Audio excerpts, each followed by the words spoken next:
Marvel Ultimate Alliance is a Diablo-light type of action RPG that allows you to make a team of 4 characters. Your dream roster. Would you like to make a team of Iron Man, Captain America, the Hulk, and Thor? Well, too bad you can't.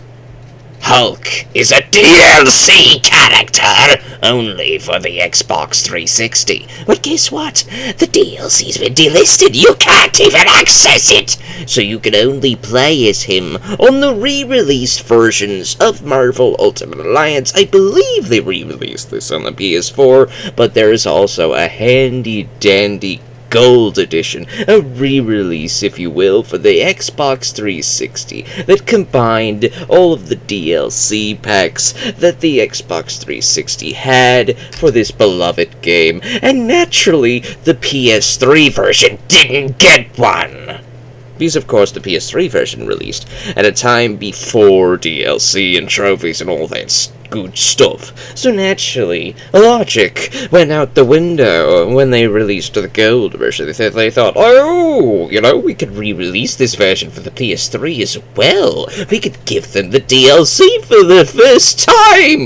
No, let's not do that. That would be helpful. Let's make them buy a 360 instead. So you know what? I couldn't get to play those characters. I had to be stuck with a version that only had 2 exclusive characters. Well, the 360 also had these 2 exclusive characters, but at least I got to play as characters that players of the DS version, the PSP version, and the PS2 version didn't get to use. Colossus and the Moon Knight. Good characters, but Colossus kind of sucks, and Moon Knight, he's fun, but, let's look at some of the exclusive characters across all of these ports, though, shall we? The Black Widow. She appears in this entire game. She's like the mission bonus information character that you could talk to, and she gives you information about all sorts of levels that you're about to go to. She's an excellent expositionary character. She's playable in the PSP version. If you don't have the PSP version, even if you had the 360 version, you don't get the Black Widow. So that sucks. She's only on the PSP. Captain Marvel. She's only on the PSP version as well, so if you don't get to use Captain Marvel, well, you need a bit. Colossus, he's in this version. He's also in the 360 version, but he's not on the PSP version. He's also not on the PS2 version, so you decided to get this game on one of those 2 consoles. Yes, good. Let's see, Cyclops. He is only available in the 360 DLC. He is featured in here. He is a character that you could fight as a boss in this game, but sadly, he's not a playable character. Dr. Doom, he's the main villain of Marvel Ultimate Alliance. He's available as a DLC character in the 360 version, or the gold release of the 360 version, or the re-release that I believe came out for the PlayStation 4, which is the ultimate pinnacle version if you want to play that, or the PC version. Both versions are superior to this one, of course. Hawkeye, he is available on the PSP version or the 360 Gold Edition. Let's see, Hulk, 360, Nightcrawler, 360, Magneto, 360, Moon Knight, he's in here, and the 360 version. Ronan, only on the PSP. Sabretooth, 360, Venom, 360. You're noticing a trend yet? The 360 version is the superior version because it had DLC capabilities back in 2006. So post-release, they were able to release a DLC that allowed you to do some fun stuff. And the most annoying thing is that the game has 3 endings for a certain stage. That a character that is only available in the 360 as DLC can give you one of those 3 endings. Almost as if this character was planned for this game. Get out! Magneto. Let me explain. In the stage called Mephisto's Realm, the bad guys have captured Nightcrawler and Jean Grey and have placed them in the realm of the dead. So you have to go down there, team up with Ghost Rider to save them. Mephisto has trapped both characters in 2 separate cages, and he only has one key, and says if you open any cage, the other one is going to fall, killing the other character. If you save Nightcrawler, Jean Grey falls to her death, and in the post-game ending based on your player choices, you learn that Jean Grey comes back as the Phoenix and terrorizes the X-Men. If you save Jean Grey, Nightcrawler's cage falls to his death, and in the post-credits epilogue story based on your decisions, you get a cutscene that says that since Nightcrawler has died, Mystique, racked with grief, murders Professor Xavier, and the X-Men disband. Terrible, terrible endings, both of them. Though admittedly Phoenix, Jean Grey, seems more canon, so saving Nightcrawler does seem like the better choice, because you don't want the X-Men to disband, you don't want Professor Xavier to die. And of course Jean Grey may come to her senses after you knock the Phoenix out of her. Who knows?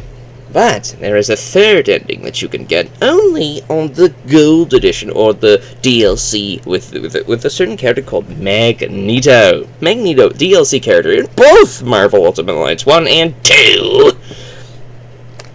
He, if you have him in your party, will say, you know, these cages are made of metal. Even if one falls, I can levitate it so it doesn't fall. So go ahead and open one cage, and I'll make sure the other one doesn't fall. So you get to save both Nightcrawler and Jean Grey, and you get a happy ending version in the game. It was delightful, almost as if he was supposed to be in the game the whole time, but he wasn't. Now, here's the thing that makes me angry, though. It's not the fact that the PS4 version corrected an issue and gave you all of those characters back in their newer edition.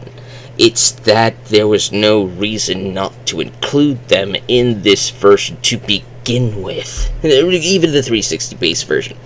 These characters feel like they could have been in the base game to begin with, particularly Magneto. Magneto feels like a character that you get at the very end of the game, or maybe even like post-game and a New Game Plus round through, meaning that the first time you play through it, you get the bad ending by making the choice, but then in your second ending you get to save them both. It gives you the feeling that Magneto was supposed to be in there from the start, particularly because it makes all the sense in the world.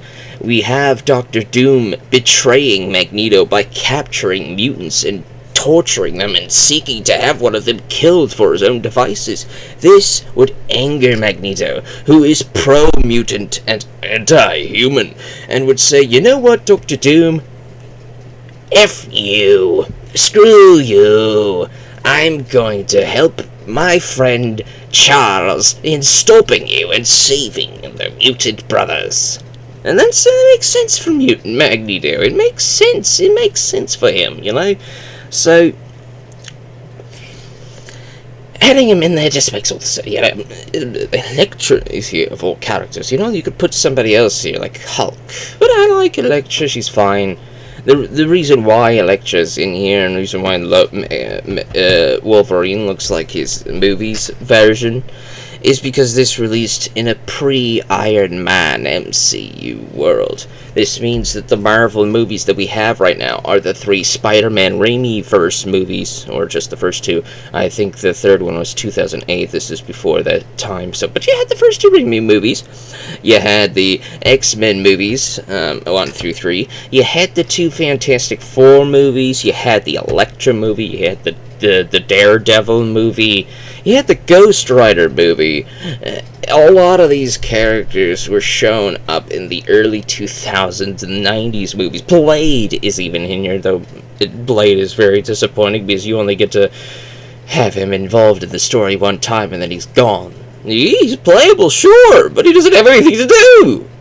A lot of characters actually have something to do, except for Blade, Colossus, Moon Knight. You know, Colossus and Moon Knight, they get added to the game, but they don't do nothing. They don't have any unique dialogue. They don't really have their own special missions. You know, there's a simulation thing. Yeah, as you're going through the levels, you can pick up a little simulation disc for one of the characters. For example, if you pick up Wolverine's disc, you get to learn about how he went on a certain mission at one time. If you get Captain America's disc, you get to learn how he had to stop the Winter Soldier from doing something bad back in the day, and you get to play through that story mission with just Captain America, yada yada yada. Almost everybody's got one, with the exception of Moon Knight, Silver Surfer, Nick Fury, Colossus. You know, Nick Fury and Silver Surfer makes sense, I guess, because you only get Nick Fury when you beat the game, and you only get Silver Surfer when you 100% the game, which, you know, kind of feels. But luckily, one of the best things about the early PS3 games is they include cheats. You can put in a cheat code to get all the characters. You can leave everything else locked, you know, but just get all the characters, so that you can use Nick Fury and Silver Surfer earlier in the game. Because, you know, I don't know if you say other players are different from me, but for me personally, once I have completed the game, even if I've unlocked Silver Surfer finally after completing the game, I no longer have a reason to keep playing. I may have the urge to play it again way down the line. A few years later, I may get nostalgic for the game and say, you know what, I want to play this game again. I want to play it again. I want to put it in, and my save file may still be there, so I can play a new game plus with all of the unlocked characters. It's a delight that way, but overall, I wouldn't use Silver Surfer at all. Which is very sad. It's very sad.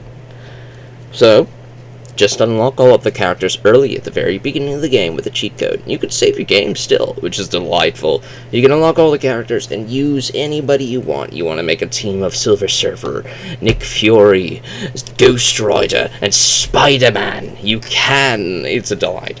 But where was I going with the DLC thing? Yes. The gold edition for the 360 version then included all the DLC characters. I personally see absolutely no reason at all, not to have included that on the PS3. Yeah, there's no reason at all that they couldn't have just ported the gold edition to the PS3. When they made, for example, Mass Effect 2. This originally came out for the 360. The first one was a 360 for a while. But then they released Mass Effect 2 for the PS3. And when they first brought 2 over to the PS3, it came after the DLC had released on the 360. But on this version, it gives you the DLC for free. You get the Kasumi, whatever, blah, blah, blah. And then in the PS Store, the Cerberus pack was free to download. You could get both DLC packs for free. You get your 2 DLC characters of Kasumi and Zaid. You could do their story missions. You could do their bonus missions, whatever. You can use them in the final battle and all that good stuff besides. They did this because if they didn't, neither DLC pack would have existed on this version, which means the 360, which had those DLCs already that you could pick, buy, and play your Mass Effect 2 on, it just didn't seem too fair.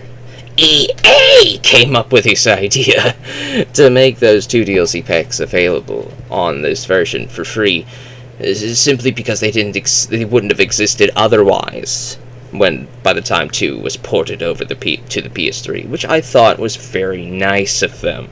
They did this for Mass Effect 3 as well. When Mass Effect 3 released for the first time on, I believe, the Wii, all of the DLC came in pre-packaged with that version. Because, well, they didn't exist on the Wii. You wouldn't have been able to get them. So, putting them into the game itself, into the base disc, was very nice of them to do. But here, sadly, that doesn't exist. You get the DLC on the 360, but when they finally part it over to the PS3, they decide, those DLC characters, they don't need them, they don't want them, no, that Magneto that everybody loves to cyber change right now, no, that's F them, F the PS3, nobody needs those characters, nobody wants the gold edition on the PS3, yeah. Well, you know what? I wanted them! I didn't want to buy a 360 just to get the DLC. I already had a PS3. Why should I have to get 2 consoles just to get DLC that was exclusive to one of them? This is why I hate DLC. I hate DLC. I hate it. I do. I've hated it ever since it first began. I was there when DLC first existed. I hated it then. I hate it now. Because of this, when a DLC exists separately to a video game, it exists separately. You rely on whatever storefront that DLC exists on to remain in existence, and you rely on that DLC to remain listed on that storefront for you to get the complete packaged content for your video game. If that storefront were to go bye-bye, all of that DLC goes bye-bye. Although, you might say, well, you know what, it's okay, even if the PS3 doesn't have it, the 360 at least does, so if you wanted, you could just buy a 360 and buy the gold edition and play that version, or you could get the PS4 version, which, admittedly, there's your workaround. Admittedly, there is a workaround. Admittedly, there's your workaround. The 360 shop, or whatever, I believe the 360 shop is gone. I'm not too entirely sure about that, but I think the 360 shop is gone, which means these are gone. But, if you apply this version, if you apply the legendary trilogy pack edition that also came out for the PS3, mind you, you get all the DLC that way as well. So there are ways to play some of these popular titles, DLCs, and all that good stuff besides. But there are plenty of games that don't get that luxury. When that storefront goes bye-bye, all of that DLC goes bye-bye as well.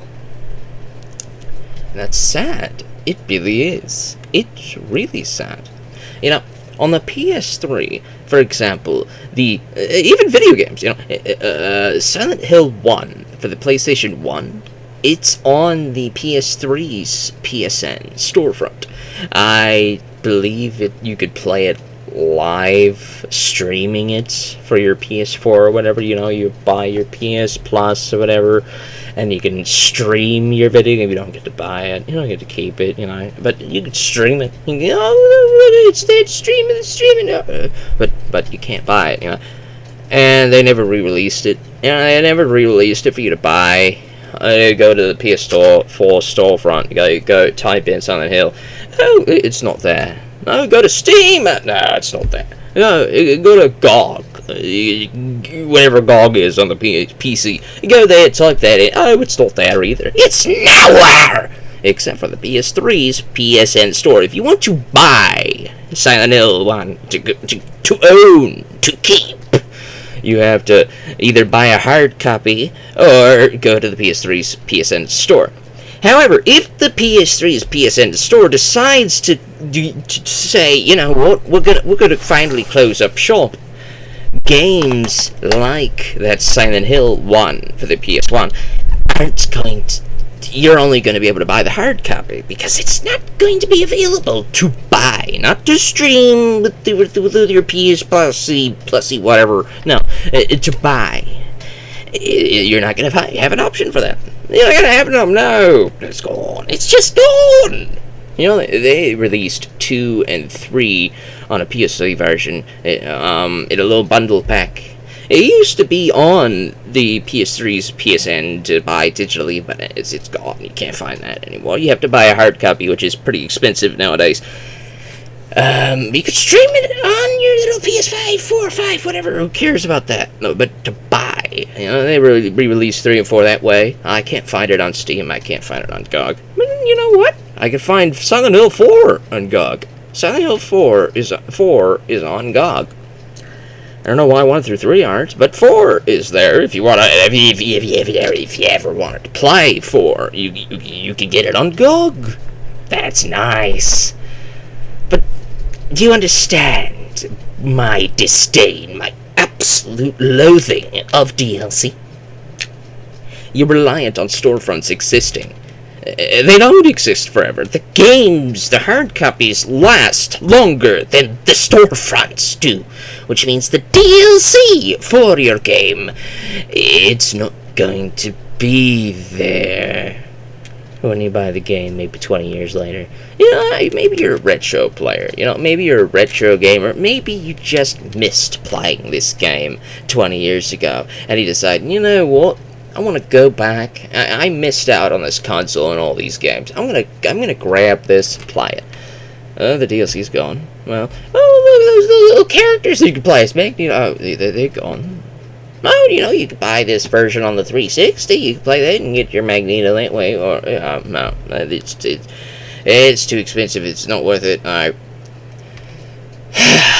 The Gold Edition, after all that rant, that rambled nowhere, this is going to be titled a rambling rant video, but despite all that stuff, the Gold Edition that released for the 360, there is absolutely no reason, at least to me, none, absolutely no reason whatsoever, that Gold Edition could not have been also released on the PS3. Obviously, when they released it for the PS4, they were able to pack in those characters to begin with, which tells me that they were capable of doing it back then as well. They just chose not to! Don't know why. I don't know why Black Widow is exclusive to the PSP. Maybe it's because different companies made the game. Different companies released/published it across all different ports, and they own different rights, and nobody had the full rights to the whole roster, maybe, which by itself is something that I'd say don't do that. I cannot emphasize enough. When you make a game, keep it to the same core team, so that the core team owns the whole content. No matter where it's released, they get all that content. If they wish to port it somewhere else, they can take all the content that was ported on one thing and put it on the other thing. You don't have to wait 10 to 15 years for the license to expire to get it to put it somewhere else. So maybe that's what happened with the 360 and the PS3, and that's why the Gold Edition couldn't release on the PS3, is because maybe there's some licensing problems in Magneto and all those other characters. I mean, the DLC packet was owned by 360, and 360 said, you know what? Buy our version if you want them. I don't want to give the Sony one anything. So maybe that's what they were saying. Maybe that's where they were going. Maybe BioWare just owned their DLC packings or whatever, so they got to do this, and they were able to port it over for free and all that stuff. Maybe they were able to do that because they owned this content. Maybe they didn't own the DLC pack. They had to make a little who cares? I do, obviously, but I hate this maze of labyrinth of licensings and streamings and all this stuff. It's happening in movies now, too. With all these contracts and licenses and exclusivities in hundreds of streaming services nowadays. People want to save money. They cut the cord. They get streaming services. They want a one-stop shop. That's why Netflix was so popular 20 years ago. They wanted a one-stop shop. They wanted it all in one place. Now it's all over the place. It's everywhere. And now if you wanted to get all of the content, all of it, it costs more than cable does now. And it's like, what are we saving? We're not saving anything anymore. That's a rant for another day. But what about the story? What about the core gameplay of Marvel Ultimate Alliance? How is Marvel Ultimate Alliance the game itself? Regardless of the DLC, regardless of the exclusive characters on your PSP, your PS2, anywhere about that stuff, your DLCs on the 360, finagling and all that stuff, regardless of that. How is the game itself? Well, I've said it was Diablo Light. It was Diablo Light. You get to make a team of 4 characters. You get to fight bad guys all throughout the level. It's a top-down view most of the time, like Diablo. And you get to switch between the characters with the 4 directional cardinal button pads. If you press up, you go to one character. You press down, you go to either character, press left, yada yada. You get the idea. Your 4 introducing characters are Captain America, Thor, Spider-Man, and Wolverine. They were your core 4 members, and you unlocked a bunch of others right away, and you would eventually get characters like Blade and Ghost Rider as you played the game. There were 2 characters that were locked behind by getting 5 collectible little action figure statues hidden throughout the game to unlock that character. Deadpool and Black Panther were like that. And you could just put in the unlock all characters code to get those everybody and just save your game that way and just play the game. That's what I did. That's what I did. I fully admit it. I wasn't going to use Silver Surfer or Nick Fury at all after I had completed the story, after I had collected all of the simulation disc missions. I would not have played as the Silver Surfer after having done all of that. Because, well, you unlock the Silver Surfer after having completed the game and getting all of the simulation discs and beating them. That's the only way you get Silver Surfer. So, after having done that, what else is there to do? Once you get the Silver Surfer? That's why I unlocked him right away with the little cheat code. And there's a bunch of cheat codes in here. You can use a bunch of cheat codes to get money. You get cheat codes to get all the costumes, which I recommend doing. You get cheat codes to unlock all of the sketchbooks and all the other collectibles if you feel like. You get the God mode, super speed mode, instant death, one punch kill mode. I recommend not doing that until you beat the game, just for fun stuff. But get the characters and get the costumes if you like, so you don't have to do all the grinding, so you can just have fun. Yeah, so that's the games are about, fun. I had a lot of fun playing this.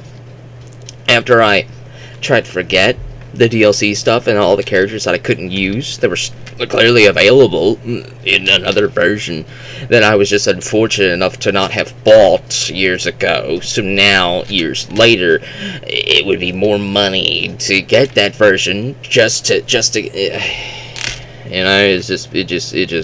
angers me. It angers me how that's how it exists. How there are versions of games and there are clearly inferior ports of a game. I'm for equality. I'm for equality. I am full equality. I don't care what console a game is released for. I want full playability, full access to all content across every single version that a game gets ported to. That's me personally. That's what I believe games should be like. You should get the full experience no matter where you're playing it from. That's me personally, and maybe I'm just a minority in that. Maybe I'm just a minority in thinking that, PlayStation 3 owners, these little kids back in the late 2000s, they wanted to buy the PS3 version because their mom wouldn't let them buy the 360, and then their friends get to laugh at them and say, you know what, we got back then, we're all 360! And then they feel bad, and they go cry to Mom about it, and Mom goes, you are so selfish! We spent $500 on this, and you want us to spend $500 more? No! And then little Timmy cries in his room, because, I'm just for equality. Just put the full game no matter where it releases, that's me personally. I keep coming back to it. I do. The story is very fun. It's very simple, but very fun. Doctor Doom has made an alliance with all of the villains of the world, and he plans to beat all of the superheroes of the world. So Nick Fury goes like, you know what, Doom? If you have allied with all of the villains, I'm going to ally with all of the heroes, and we're going to beat you down, Doctor Doom. And so he gathers a team of about 20 heroes, 22, 20, up to 30 of the 360. And he uses this team to fight Doctor Doom. And each level you get to go to, you get 5 little hubs. The first hub is Stark Tower, because the shield helicarrier was attacked during the tutorial mission, so you can't really do anything there. The helicarrier is too damaged, so you make your shield HQ in Stark Tower, and the first few missions of the game are there. And then the second level, the second hub, is Doctor Strange's New York house on Bleecker Street, or whatever. I think it's Bleecker Street. Or was that the Baxter Building? I'm not too sure. But Doctor Strange's Sorcerer Supreme little house, the New York Sanctum Sanctorum. That's what it's called, the Sanctum Sanctorum.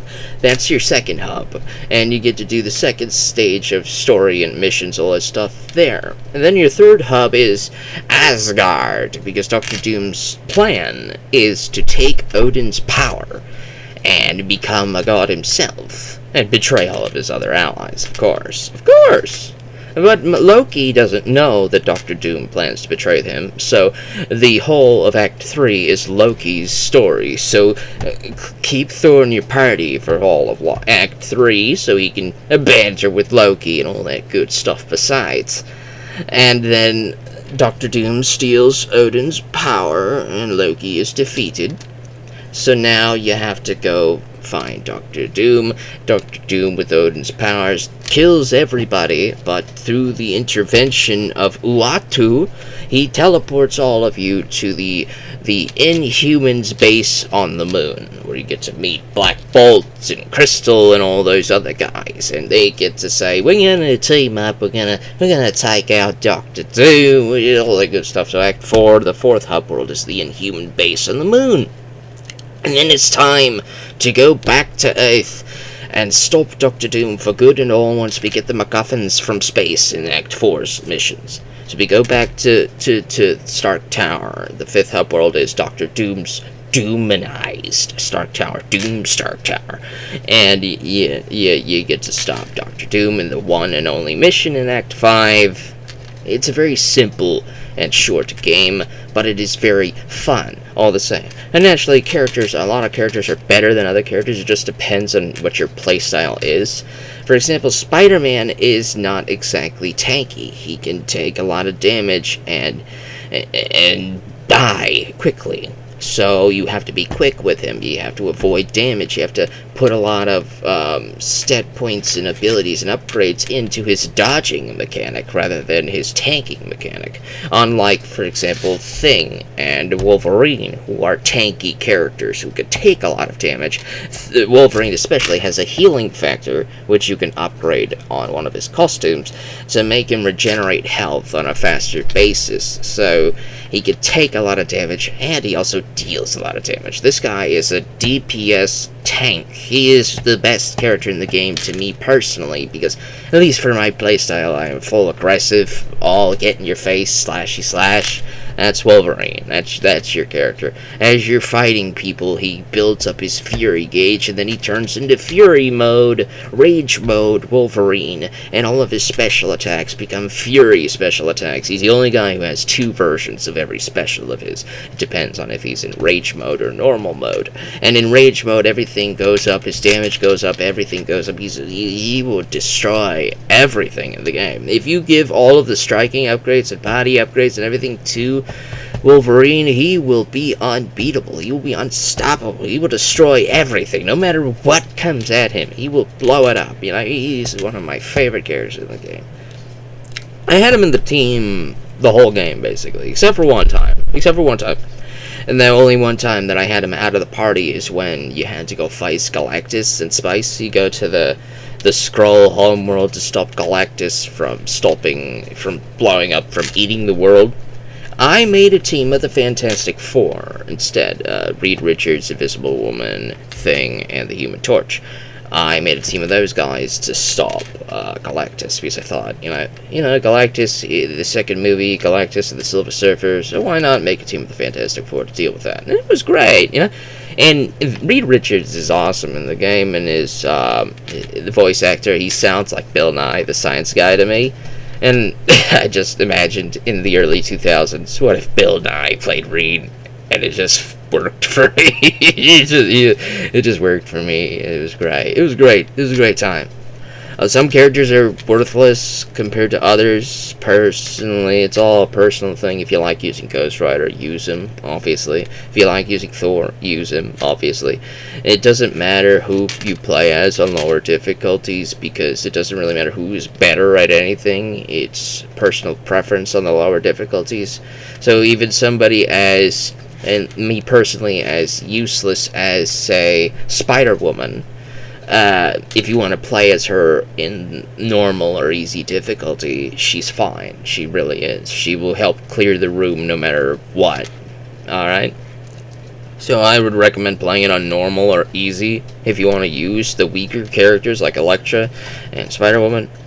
But if you are in the harder difficulties, characters like Wolverine really start to shine, really start to stand out over the other characters. There's a balancing issue there, clearly, that some characters are just clearly better at doing things than others, and you'll start to learn that some characters only exist to be support-type characters who only are there to help tank and take damage and protect you from other people, but not necessarily deal as much damage as they can tank. This guy can take less damage than this guy, but he can deal more damage. So there is a balance here. You have to make a core team of, maybe you may not have the luxury of picking 4 offensive type characters. Maybe you want to pick an offensive type character, a defensive type character, a support type character, and maybe somebody who can fly around and do stuff that other characters can't do, maybe. Who knows? But you get to play around with it,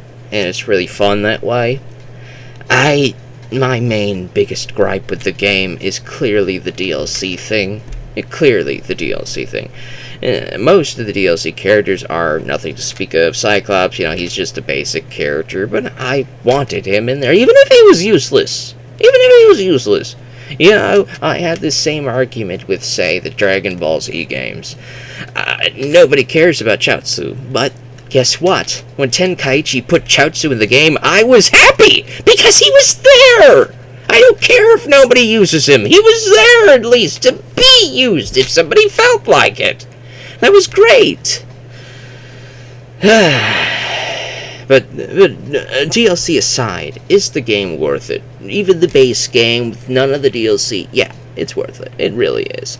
It is a very fun game to play at least one time. Though, admittedly, you're going to want to play the version with Magneto in it. So play the 360's Gold Edition, or that re-released fancy schmancy PS4 newer console edition version that has the DLC characters in it that way too, because characters like Magneto can help you get different endings. Because there is a different ending for Misfit. There is a different ending for every level.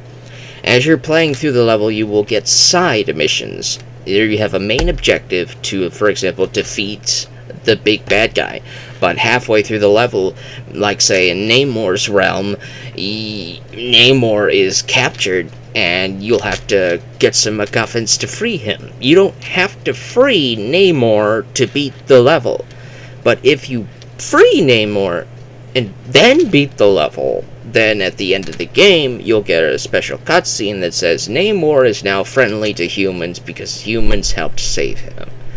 Yeah, it's just certain little side objectives like that that change the way the story pans out. It was charming, it was fun, and I liked that. The only problem is Mephisto's realm gives you a bad ending no matter which choice you make in the base game. You have to have Magneto to get the good ending for Mephisto's realm level in the game. You have to have that DLC to have a good ending for that. There is no good ending in Mephisto's realm otherwise, which is disappointing. It pisses me off, personally. Personally, it pisses me off. But whatever. That was Marvel Ultimate Alliance. Nearly 40 minutes in length. Half of that was ranting about DLC, but guess what? I will never skip an opportunity to rant about my absolute hatred of DLC practices. Play this game, though. Play the version that has Magneto.